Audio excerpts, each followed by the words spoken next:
నమస్తే జై హో సక్సెస్ మంత్ర కార్యక్రమానికి స్వాగతం. నేను శీల. ఇవాళ మొబైల్తో మిలియనీర్ ఎలా అవ్వాలి అనే టాపిక్ గురించి మనం తెలుసుకుందాం. దీని గురించి మనకు తెలియజేయడానికి ప్రముఖ corporate technical trainer Shri Kiran Babu గారు మనతో పాటు ఉన్నారు. మరి మొబైల్తో మిలియనీర్ అవ్వాలనుకుంటున్నారా? అయితే అదే విధంగా అనేది ఇవాళ జై హో సక్సెస్ మంత్రాలు తెలుసుకుందాం. శ్రీ కిరణ్ గారు నమస్తే. నమస్కారం.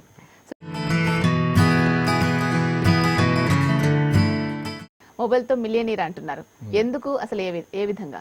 ఇప్పుడు ప్రపంచం అంతా కూడా మొబైల్ మయం అని చెప్పుకోవచ్చు అండి. మనం చూస్తూనే ఉన్నాం, ప్రతి ఒక్కరు మొబైల్ లేనిది వారి యొక్క దైనందిన జీవితంలో ఒక్క కార్యక్రమం కూడా ముందుకు వెళ్ళట్లేదు.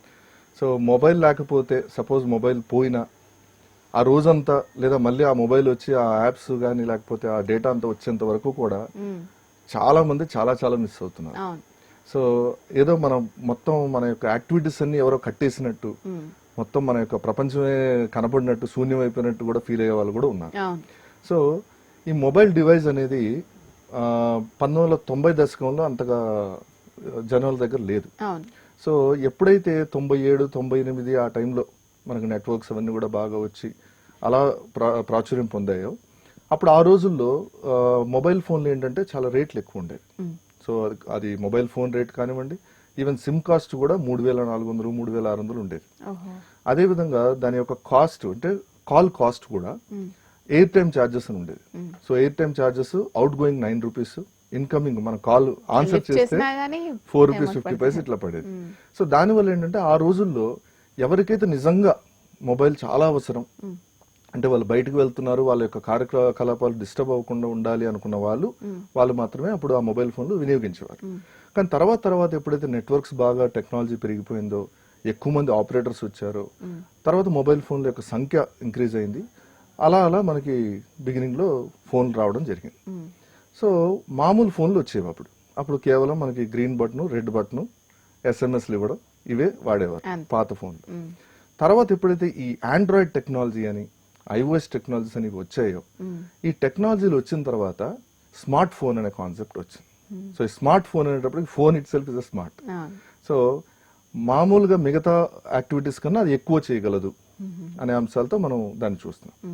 సో ఒకప్పుడు మనం ఏదైనా సరే ట్రావెల్ చేయాలి అంటే మనం వెళ్ళి రైల్వే స్టేషన్లో మనం క్యూలో నిలబడి చాలాసేపు వెయిట్ చేసి మనం టికెట్ కొనుక్కొని ఆ తర్వాత టికెట్ తీసుకుని మనం వెళ్ళి అక్కడ చూపిస్తేనే మనకు ప్రయాణం అనేది జరిగింది. కానీ ఇప్పుడు ఆ క్షణంలో అప్పటికప్పుడు మనం ఆన్లైన్ బుకింగ్ చేసుకోవచ్చు. సో అది ఎంత అవసరం అయిపోయిందంటే ఇప్పుడు అది లేకపోతే క్యూకి వెళ్ళి నిలబడే పరిస్థితి కూడా లేదు. సో అదే విధంగా బ్యాంకింగ్ కార్యకలాపాలు ఆల్రెడీ మనకు తెలుసు. ఒకప్పుడు బ్యాంకుకి వెళ్లి క్యూలో నిలబడి అన్ని కూడా దగ్గరుండి చేసుకోవాలి. ఏదైనా బ్యాంక్ పని ఉందంటే ఆ రోజు స్పెసిఫిక్ గా సెలవు పెట్టేవారు, ఆ రోజంతా దానికి అయ్యేది. సో ఈ విధంగా ఆ కార్యకలాపాలకి కంప్లీట్ గా టైం ఇది అయ్యేది. అదే విధంగా ఏదైనా ఫోన్ బిల్ కట్టాలన్నా, లేకపోతే ఒక కరెంట్ బిల్ కట్టాలన్నా, వీళ్ళందరూ కూడా దానికోసం సపరేట్ గా స్పెషల్ పర్మిషన్ తీసుకొని 5 గంటలకు మళ్ళీ అది కౌంటర్ మూసేస్తారు కాబట్టి బిఫోర్ గా వెళ్లి చేసుకునే పరిస్థితి వచ్చింది. సో రాను ఎలా వచ్చింది అంటే మొబైల్ ఫోన్ వీటన్నిటిని కూడా రీప్లేస్ చేసింది. సో ఎంతవరకు రీప్లేస్ చేసింది అంటే మనకి కెమెరా వెళ్ళిపోయింది. కెమెరా ఒకప్పుడు ఓన్లీ సపరేట్ గా కెమెరా పట్టుకుని వెళ్ళేవారు. సో ఆ కెమెరా కూడా ఇప్పుడు దాంట్లోనే వచ్చింది. తర్వాత స్కానర్స్, మనకి ఇంతకుముందు స్కానర్స్ ఉండేవి. స్కానర్స్ ఏదైనా డేటా స్కాన్ చేసి మనం కంప్యూటర్ లో తీసుకుని మనం పంపించుకునే వాళ్ళం. కానీ ఇప్పుడు అది కూడా పోయింది. మనకి ఎన్నో స్కానర్ యాప్స్ ఉన్నాయి. ఆ స్కానర్ యాప్స్ ద్వారా మనం స్కాన్ చేసి ఇమీడియట్ గా ఒక క్షణంలో, ఒక ఫ్రాక్షన్ ఆఫ్ సెకండ్ లో మనం ఇంకొక దగ్గరికి పంపించవచ్చు. సో అదే విధంగా బ్యాంకింగ్ కార్యకలాపాలు విత్ సింగిల్ క్లిక్ మన మొబైల్ ఫోన్ నుంచి మనం చేస్తున్నాం. ఇప్పుడు వ్యాలెట్స్ వచ్చాయి. సో వ్యాలెట్స్ లో మనకు బ్యాంక్ అకౌంట్ నెంబర్ కూడా తెలియక్కర్లేదు, ఫోన్ నెంబర్ తెలిస్తే చాలు మనం ఆన్లైన్ ట్రాన్సాక్షన్ చేసుకోవచ్చు. సో ఇలా టెక్నాలజీ పెరుగుతున్నప్పుడు మీరు కానీ బాగా అబ్జర్వ్ చేస్తే, ఎస్పెషలీ ఇది మిలియనీర్ ఎలా అవ్వచ్చు. ఎగ్జాంపుల్ మీరు తీసుకుంటే, ఫర్ ఎగ్జాంపుల్ మీకు ఈ క్యాబ్స్ బుకింగ్ యాప్స్ ఉన్నాయి. మనకి ఊబర్ అని, ఓలా అని, ఇంకా చాలా ఉన్నాయి. మీరు అవి కానీ తీసుకుంటే ఒకప్పుడు అవి ఏమీ లేవు. అవేమీ లేకుండా మనం ఏదైనా ట్యాక్సీ కావాలి అంటే మనకు తెలిసిన వాళ్ళ దగ్గర, ఎక్కడో ట్రావెల్స్ దగ్గర ఆ నంబర్స్ తీసుకొని మనం బుక్ చేసుకున్నాం.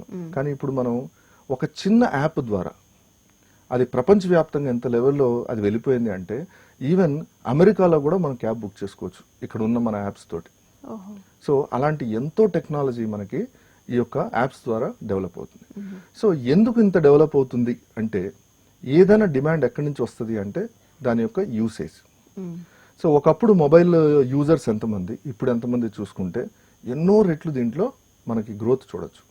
సో ప్రతి ఒక్కరి దగ్గర ఇప్పుడు చేతిలో ఉండేది అదే. For example marketing.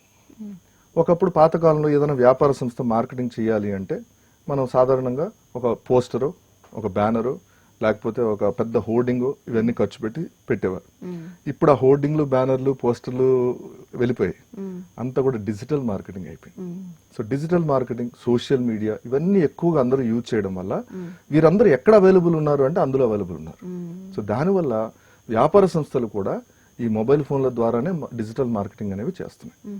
సో మారుతున్న కాలాన్ని బట్టి మనం కూడా ఒక్కొక్క ఐడియాను మనం కానీ తీసుకుంటే ఆ ఒక్క ఐడియా మనం మొత్తం కంప్లీట్గా మనం అనుకున్న ఒక వ్యాపారాన్ని మనల్ని ఒక మంచి పొజిషన్కి తీసుకెళ్ళడానికి చేయగలదు. సో అందులో భాగంగానే వచ్చిన కాన్సెప్టే మన మొబైల్తో మిలియనీర్ అనే కాన్సెప్ట్. అంటే మొబైల్ ఉన్న ప్రతి ఒక్కళ్ళు కూడా మిలియనీర్ అవ్వడానికి అవకాశం ఉంటుందంటారా? మొబైల్తో మిలియనీర్ ఎలా అవ్వచ్చు? ఫర్ ఎగ్జాంపుల్ ఒక పర్సన్కి, ఒక స్టూడెంటో లేకపోతే ఒక జస్ట్ అప్పుడే గ్రాడ్యుయేషన్ కంప్లీట్ చేసిన ఒక స్టూడెంటో తీసుకోండి. వాళ్ళకి చాలా ఐడియాస్ ఉంటాయి. ఈ ఐడియా ద్వారా నేను ఇట్లా రీచ్ అవుతే బాగుంటది అని. ఫర్ ఎగ్జాంపుల్ మన బస్ రిజర్వేషన్, ఏ రోజు కూడా మన బస్ రిజర్వేషన్ ఆన్లైన్ లో చేసుకోవచ్చని మనకు ముందు తెలియదు. కానీ ఇప్పుడు ఎన్ని యాప్స్ వచ్చాయంటే ఆ యాప్స్ ద్వారా మనం ఇమీడియట్ గా మన బస్ బుకింగ్ ఇవన్నీ కూడా చేస్తాం. ఆ జస్ట్ కేవలం ఒక 10,000, 20,000 లేదా ₹1,00,000 పెట్టుబడితో స్టార్ట్ అయిన ఆ పర్టికులర్ థింగ్స్, ఆ పర్టికులర్ యాప్స్ ఈ రోజు కొన్ని కోట్లకి అమ్ముడుపోయి ఆ కోట్లకి వాళ్ళు ఇంకొక కంపెనీస్ కూడా ఇచ్చే రోజులు వచ్చాయి. సో మిలియనీర్ ఎలా అవ్వచ్చు అంటే ఒక మంచి కాన్సెప్ట్ ఉండి, ఒక మంచి ఐడియా ఉండి, ఆ ఐడియాని ప్రపంచవ్యాప్తంగా మనం తీసుకువెళ్ళాలి అంటే దానికి తగ్గట్టుగా ఒక ప్రణాళిక అనేది మనం వేయాలి. సో ఆ ఐడియా అనేది ఇక్కడ ఇంపార్టెంట్. సో ఐడియా అనేది ఎవరికైతే వస్తుందో అంటే దైనందిన జీవితంలో మన రోజువారీ కార్యకలాపాల్లో ఏదైతే ఉపయోగపడుతుందని మనం అనుకుంటామో ఆ యొక్క కాన్సెప్ట్ ని మనం కానీ తయారు చేసి దానికి ఒక బిజినెస్ మోడల్ తయారు చేసి ఎప్పుడైతే దాన్ని మనం ఇంప్లిమెంట్ చేస్తామో డెఫినెట్ గా మన యాప్స్ ద్వారా మన ఈ మొబైల్ అందరి దగ్గర ఉంటుంది కాబట్టి మనం పబ్లిక్ ని రీచ్ అవడానికి అవకాశం ఉంటుంది. ఓకే, ఇది ఏ విధంగా యూజ్ చేసుకోవాలంటారు? మీరు యాప్స్ డౌన్లోడ్ చేసుకోవడంలోనా లేకపోతే యాప్స్ క్రియేట్ చేయడంలోనా? ఒకవేళ యాప్స్ క్రియేట్ చేయాలనుకుంటున్నారు, అది ఏ విధంగా? ఫర్ ఎగ్జాంపుల్ మనం అందరూ వాడే ఒక యాప్ తీసుకుందాం, ఎగ్జాంపుల్ కోసం చెప్తున్నాను, అది వాట్సాప్. సో వాట్సాప్ అనే యాప్ ఫస్ట్ లో ఏం చేసేవాడంటే బిగినింగ్ లో వాట్సాప్ లాంచ్ చేసినప్పుడు $1 పెట్టేవాడు లేదా $10 అట్లా పెట్టేవాడు. సో 1 year కి ఇంత అని చెప్పేసి కట్టాలి. మనం జనరల్ గా $1 కదా, $1 అంటే ₹65 అంతే కదా. మనకు అది నథింగ్, ₹65. కానీ నంబర్ ఆఫ్ యూజర్స్ ఎంతమంది ఉన్నారు ఇవన్నీ క్యాల్కులేట్ చేసుకుంటే ఆ 1+1+1+1 ఎంత అవుతుంది అంటే అది మిలియన్స్ లోకి వెళ్తుంది. సో అలా స్టార్ట్ అయిన ఈ వాట్సాప్ ఒక్కసారి అది సక్సెస్ అవ్వగానే ఇమీడియట్ గా ఏమైందంటే దాన్ని మార్కెటింగ్ పరంగా కూడా ఉపయోగించుకోవడం మొదలు పెట్టారు.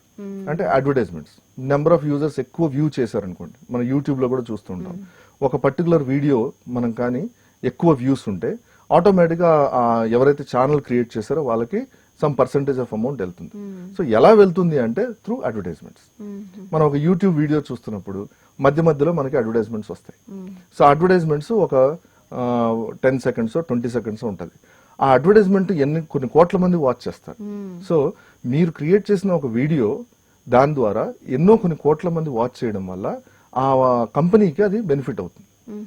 సో ఆ కంపెనీ ఏం చేస్తుంది, వీళ్ళకి రాయల్టీ లాగా సమ్ మార్కెటింగ్ ఎక్స్పెన్సెస్ లాగా ఇస్తుంది.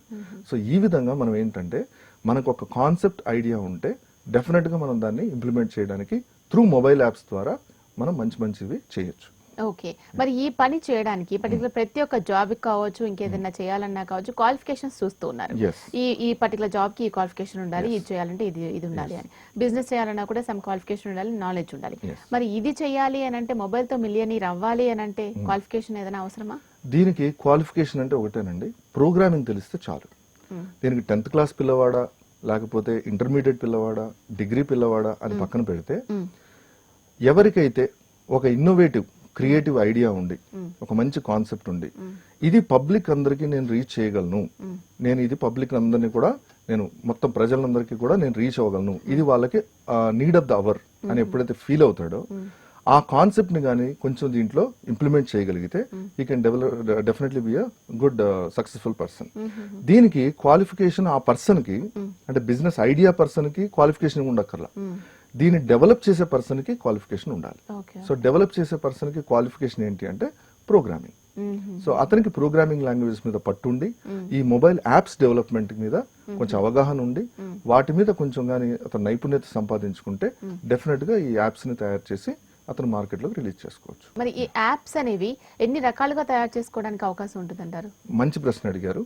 సో ఇది చాలా మందికి వచ్చే డౌట్, నేను ఇప్పుడు యాప్స్ తయారు చేయాలి, సో ఏ ఫోన్ కి ఎలా చేయాలి? సో యాపిల్ కంపెనీ అంటే యాపిల్ కంపెనీకి సంబంధించి ఒక ప్లాట్ఫామ్ ఉంటుంది. మన మిగతా ఫోన్లకి లైక్ సామ్సంగ్, ఎల్జీ వీటన్నిటి ఫోన్లకి ఒక ప్లాట్ఫామ్ ఉంటుంది. అలాగే మైక్రోసాఫ్ట్ మన విండోస్ మొబైల్స్ కి ఒక ప్లాట్ఫామ్. ఈ 3 ప్లాట్ఫామ్స్ ఉంటాయి మనకి. ఫస్ట్ ఏంటంటే Apple phones the iOS platform అంటాం. సో ఐఓఎస్ ప్లాట్ఫామ్ లో ఏంటంటే సెక్యూరిటీ చాలా ఎక్కువ ఉంటుంది. అక్కడ మీరు ఏది పడితే అది మనం థర్డ్ పార్టీ అప్లికేషన్స్ డౌన్లోడ్ చేయడానికి ఉండదు. ఒక రిస్ట్రిక్టెడ్ ఎన్విరాన్మెంట్ లో యాపిల్ కంపెనీ మెయింటైన్ చేస్తుంది. సో దానివల్ల ఏమవుతుందంటే ఆ ఐఓఎస్ యాప్స్ కి కోడింగ్ ఒకలా చేయాలి. Next Android. సో ఆండ్రాయిడ్కి వచ్చేటప్పటికి ఇది విస్తృతం, దీని యొక్క పరిధి చాలా ఎక్కువ. సో మనం తీసుకుంటే ఇప్పుడు ఈ రోజులో maximum phones Android phones. So ఎక్కడైనా సరే మనం ప్లే స్టోర్లోకి వెళ్తాం, ఆ యాప్స్ ని మనం డౌన్లోడ్ చేసుకుంటాం. అలాగే మనం యాపిల్లో ఐఓఎస్ యాప్స్ మనం డౌన్లోడ్ చేసుకోవాలంటే యాప్ స్టోర్ అని ఉంటుంది. సో దాంట్లోకి వెళ్ళి మనం తీసుకుంటాం. అలాగే విండోస్కి వచ్చాడు విండోస్ స్టోర్ అని ఉంటుంది. సో ఆ విండోస్ స్టోర్లోకి వెళ్ళి మనం డౌన్లోడ్ చేసుకుంటాం. సో యాప్స్ అనేవి మనకి కనెక్టివిటీ ఎలా వస్తుంది అంటే మైక్రోసాఫ్ట్ వర్డ్ అయితే విండోస్ స్టోర్ ద్వారా ఇస్తాడు. అదే విధంగా ఆండ్రాయిడ్ ఫోన్స్ అయితే మనకి ప్లే స్టోర్ ద్వారా డౌన్లోడ్ చేసుకుంటాం. అదే విధంగా మనకి యాపిల్ ఫోన్స్ అయితే ఐఓఎస్ ఫోన్స్ అయితే యాప్ స్టోర్ ద్వారా డౌన్లోడ్ చేసుకుంటాం. సో దీనికి మన యాప్ని ఆ యొక్క ప్లాట్ఫామ్కి అనుగుణంగా తయారు చేయాలి. సో చాలా మంది అనుకుంటారు అంటే 3 రకాల ప్రోగ్రామింగ్లు చేయాలా అంటే ఐఓఎస్కి ఒకలాగా, అదేవిధంగా ఆండ్రాయిడ్కి ఒకలాగా, అదేవిధంగా విండోస్కి ఒకలాగా చేయాలా అని అంటే ఎస్, ఒకప్పుడు చేయాలి. ఒకప్పుడు 3టికి సపరేట్గా ప్రోగ్రామింగ్ చేయాలి. అయితే ఇప్పుడున్న లేటెస్ట్ టెక్నాలజీస్లో మీరు ఒక అప్లికేషన్ డిజైన్ తయారు చేస్తే దాన్ని క్రాస్ ప్లాట్ఫామ్ లాగా మనం చేసుకోవచ్చు. సో క్రాస్ ప్లాట్ఫామ్ అంటే మనం ఏ యాప్లో అయినా సరే, అంటే అది ఆండ్రాయిడ్లో అయినా మనం రన్ చేసుకోవచ్చు, దెన్ ఐఓఎస్లో అయినా రన్ చేసుకోవచ్చు, విండోస్ మొబైల్ అయినా రన్ చేసుకోవచ్చు. సో దీనికి మనం చూడవలసిన ఇంపార్టెంట్ థింగ్ ఏంటంటే వర్షన్స్. ఏ వర్షన్ లో ఉంది. ఇప్పుడు ఆండ్రాయిడ్ చాలా మంది అంటుంటారు 4.0.1 అంటారు, లేకపోతే ఆండ్రాయిడ్ 5 అంటారు, ఆండ్రాయిడ్ 7 అంటారు. ఇలా చాలా మంది చాలా వర్షన్స్ చెప్తుంటారు. డెవలప్ చేసేవాడు వాళ్ళకి, ఆ ప్రోగ్రామర్కి ఉండవలసిన అవగాహన ఏంటంటే అతని యొక్క అప్లికేషన్ ఏ వర్షన్ లో రన్ అవ్వాలి, ఏ వర్షన్ మొబైల్ కి అతను టార్గెట్ చేసి రాస్తున్నాడు. ఎప్పుడైతే అతను ఎక్కువ వర్షన్స్ కి ఇవ్వగలిగాడో అప్పుడు అతని యొక్క యాప్ ని ఎక్కువ మంది స్వీకరిస్తారు. సో యాప్ తయారు చేయడం గొప్ప కాదు, దాన్ని యూజర్ ఇంటర్ఫేస్ నీట్ గా తయారు చేయడం అనేది గొప్ప. సో అది తక్కువ టైం కన్జ్యూమ్ చేయాలి and it should give more focus అన్నమాట.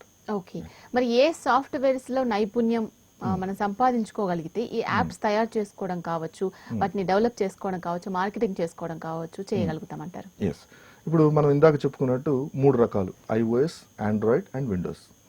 ఐఓఎస్ ఫోన్స్ కి అయితే మనం డెవలప్ చేసుకోవాలి వీటన్నిటికంటే డిఫరెంట్ మనకు టెక్నాలజీస్ టెక్నిక్స్ ఉన్నాయి. సో దీంట్లో ప్రోగ్రామింగ్ ఐడియా ఉండవలసింది ఏంటి అంటే ఎక్లిప్స్ అనే కొన్ని యూజర్ ఇంటర్ఫేస్ ద్వారా, కొన్ని ప్రోగ్రామింగ్ టూల్స్ ద్వారా, అదేవిధంగా మైక్రోసాఫ్ట్ .NET లోనే మనకి గ్జామరిన్ ఫార్మ్స్ అని చెప్పేసి ఉన్నాయి, కొన్ని క్రాస్ ప్లాట్ఫామ్ ఫార్మ్స్. సో అటువంటి వాటిని ఉపయోగించి ఈ టెక్నాలజీస్ ద్వారా, అంటే అటు .NET టెక్నాలజీస్ కానివ్వండి, ఇటు జావా టెక్నాలజీస్ కానివ్వండి, ఏదైనా సరే అన్నిట్లో కూడా మనకి ఇంటర్ఫేస్ ఉన్నాయి. సో ఒక పర్సన్ జావాలో బాగా ప్రోగ్రామింగ్ చేయగలడు అంటే జావాకు సంబంధించిన ఆండ్రాయిడ్ యాప్స్ డెవలప్మెంట్స్ ఇటువంటివి తీసుకుంటాడు. లేదు ఒక పర్సన్ .NET లో బాగా తరువుగా ఉన్నాడు అనుకుంటే .NET కి సంబంధించిన ఇంటర్ఫేస్ అన్ని తీసుకుంటాడు. ఇలా ఎవరికి కన్వీనియంట్ గా వాళ్ళు తీసుకోవడానికి వీలుగా ఎన్నో రకాల ఇంటర్ఫేస్ మనకున్నాయి.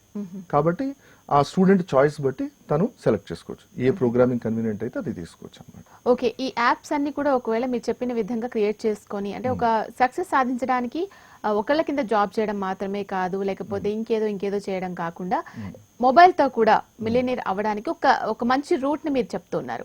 సో సక్సెస్ సాధించడానికి చాలా బాగా ఉపయోగపడతాయి ఇవి. మరి వీటిలో భాగంగా తయారు చేసిన యాప్స్ ని చేసిన తర్వాత మార్కెటింగ్ చేసుకోకపోతే యూజ్ లేదు. సో మార్కెటింగ్ కూడా ఒక స్కిల్. మార్కెటింగ్ ఎలా చేసుకోవాలంటారు మరి యాప్స్ ని? ఎస్, మంచి ప్రశ్న అండి.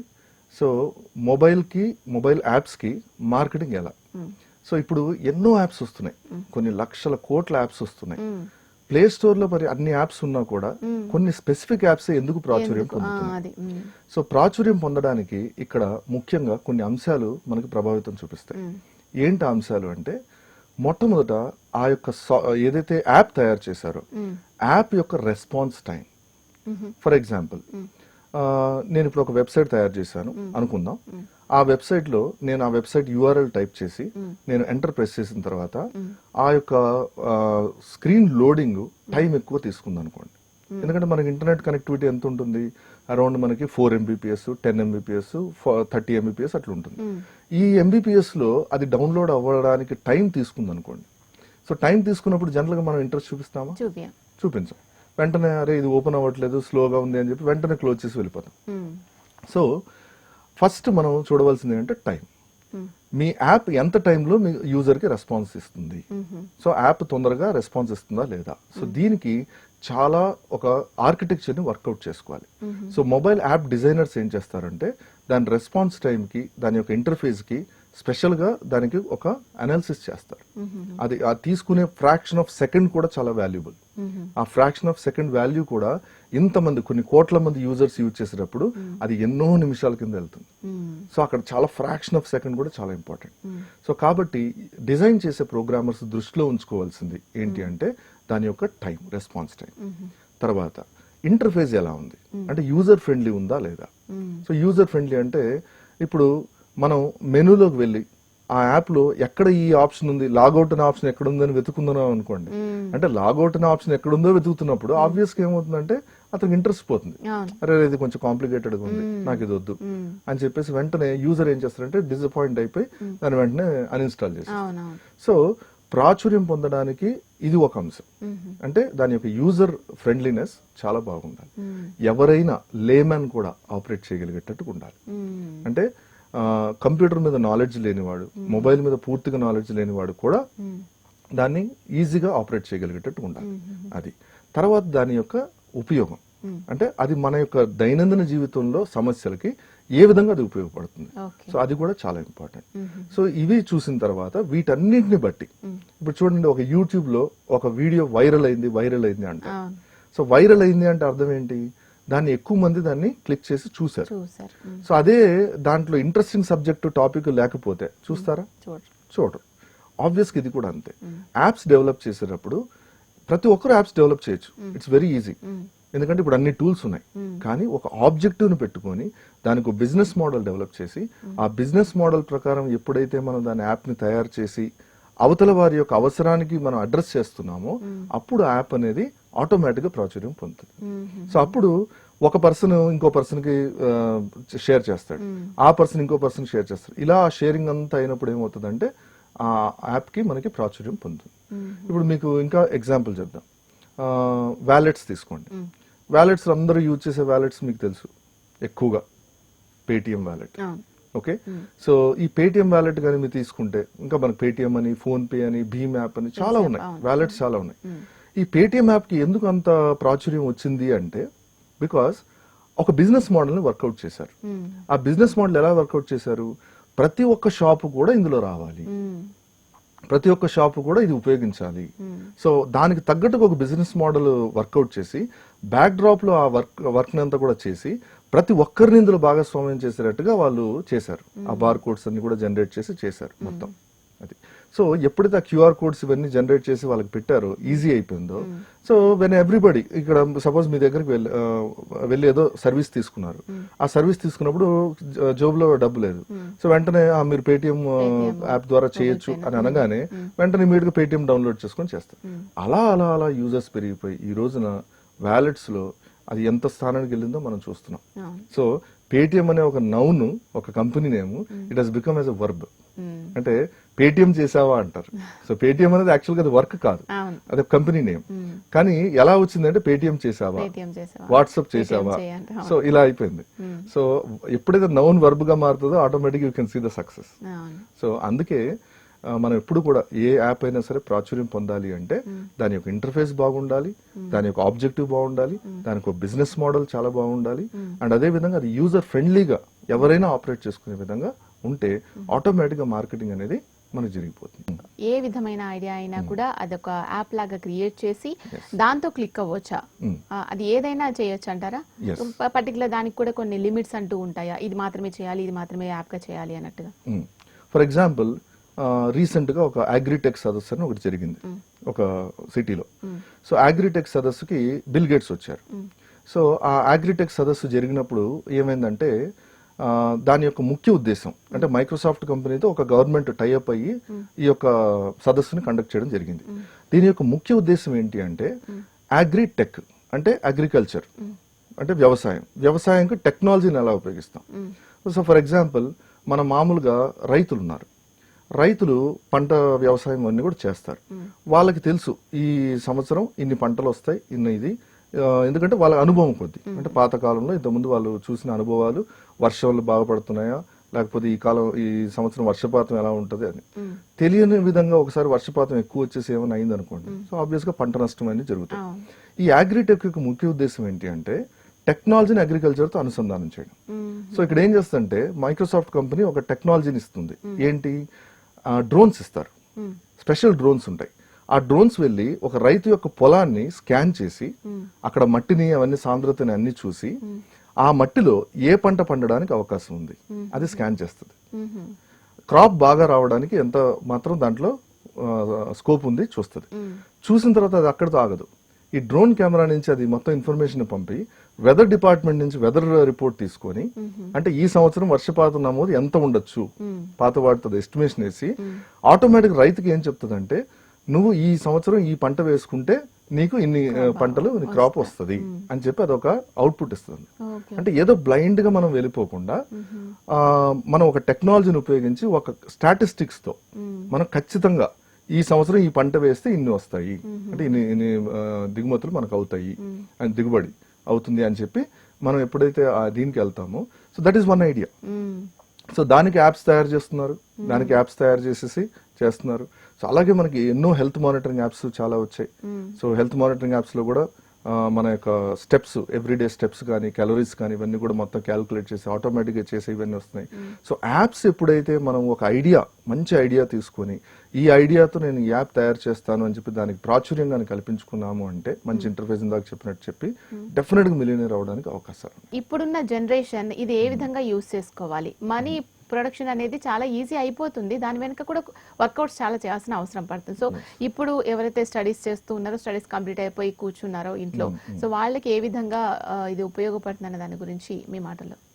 స్టూడెంట్స్ చాలా మంది గ్రాడ్యుయేషన్ కంప్లీట్ అవ్వగానే లేకపోతే పోస్ట్ గ్రాడ్యుయేషన్ కంప్లీట్ అవ్వగానే ఎలా ఉద్యోగం చేసుకోవాలి, ఉద్యోగంలో సెలెక్ట్ అవ్వాలి, క్యాంపస్ లో కొంతమంది అనుకుంటారు క్యాంపస్ లో సెలెక్ట్ అవ్వలేదు అంటే మేము పనికిరామేమో అది ఇది అనుకుంటారు. కానీ అలాగే ఎప్పుడు ఉండండి, మనిషిగా జీవితం పొందాడు అంటే అతనిలో ఏదో ఒక టాలెంట్ ఉంటుంది. దాన్ని సరైన పద్ధతిలో మనం ఉపయోగించుకొని సరైన టెక్నాలజీని మనం కానీ తీసుకొని మన అభిరుచికి తగ్గట్టుగా ముందుకు వెళ్తే జీవితంలో తప్పకుండా విజయాన్ని సాధించవచ్చు. సో ఇందులో భాగంగా పిల్లలు చేయవలసిన పని ఏంటంటే ఆ టెక్నాలజీ ఏదైతే వాళ్ళకి కన్వీనియంట్ ఉందో ఆ టెక్నాలజీని ఎంచుకొని దాని మీద వాళ్ళు కొంచెం ట్రైనింగ్ ప్రోగ్రామ్స్ అటెండ్ అవ్వాలి. ఆ ట్రైనింగ్ ప్రోగ్రామ్స్ అటెండ్ అయ్యి ఎప్పుడైతే వాళ్ళు డెవలప్ చేసుకుంటారో డెఫినెట్ గా సక్సెస్ అనేది సాధించవచ్చు. ఇప్పటికి నేను 27 సంవత్సరాల నా కంప్యూటర్ యొక్క ఎక్స్పీరియన్స్ లో ఎంతో మంది స్టూడెంట్స్ కి ట్రైనింగ్ ఇచ్చాను, కొన్ని వేల మందికి. సో చాలా మందిలో నేను అబ్జర్వ్ చేసింది ఏంటంటే వాళ్ళకి డెవలప్ చేయాలనే ఇంట్రెస్ట్ ఉంటుంది కానీ సరైన ప్రోత్సాహం ఉండదు. అంటే ఎక్కడ మొదలు పెట్టాలి, ఎక్కడ మొదలు పెడితే ఏ విధంగా చేయాలి. సో ఎన్నో వర్క్ షాప్స్ లో నేను చెప్తూ ఉంటాను, వాళ్ళకి చాలా సింపుల్ టిప్స్ చెప్తాను. ఈ విధంగా మీరు అప్రోచ్ అయితే ఈ విధంగా మీరు డెవలప్ చేసుకోవచ్చు. వాళ్ళకి ప్రాక్టికల్ గా వాళ్ళకి చేసి చూపిస్తుంటాం. సో ఎందుకు చేసి చూపిస్తాం అంటే వాళ్ళు చేసి చూసిన తర్వాత సరే ఇంత ఈజీనా, మేము ఎంతో కష్టం అనుకున్నామే, దీనికి ఇంకా చాలా రిసోర్సెస్ కావాలనుకున్నామే అంటారు. సో ఐఓఎస్ లో కానీ ఆండ్రాయిడ్ లో కానీ లేకపోతే విండోస్ లో కానీ లేదా వెబ్సైట్స్ తయారు చేయడంలో కానీ హ్యాపీగా వాళ్ళు కొంచెం నాలెడ్జ్ తోటి వాళ్ళు కొంచెం దాని మీద ఫోకస్ చేసి కొద్ది రోజులు అంటే సోషల్ నెట్వర్కింగ్ వాడొద్దని నేను చెప్పను, సోషల్ నెట్వర్కింగ్ కొద్దిగా తక్కువ టైం ఇచ్చి దీని మీద కొంచెం ఫోకస్ చేయగలిగితే వాళ్ళ జీవితం సెటిల్ అవుతుంది. ఒక్కసారి జీవితం సెటిల్ అయిన తర్వాత వాళ్ళు హ్యాపీగా ఎంత టైం అయినా వాళ్ళు they can spend for enjoyment. ఇలా కూడా చేయొచ్చు అని కొత్త మార్గం ఒకటి చూపించారు సక్సెస్ సాధించడానికి. Thank you so much sir. Thank you very much. Thank you. ఇది వాళ్ళ జై హో సక్సెస్ మంత్ర. మరొక మంచి టాపిక్ తో మరో ఎపిసోడ్ లో మళ్ళీ కలుద్దాం. చూస్తూనే ఉండండి హెచ్ఎం టీవీ.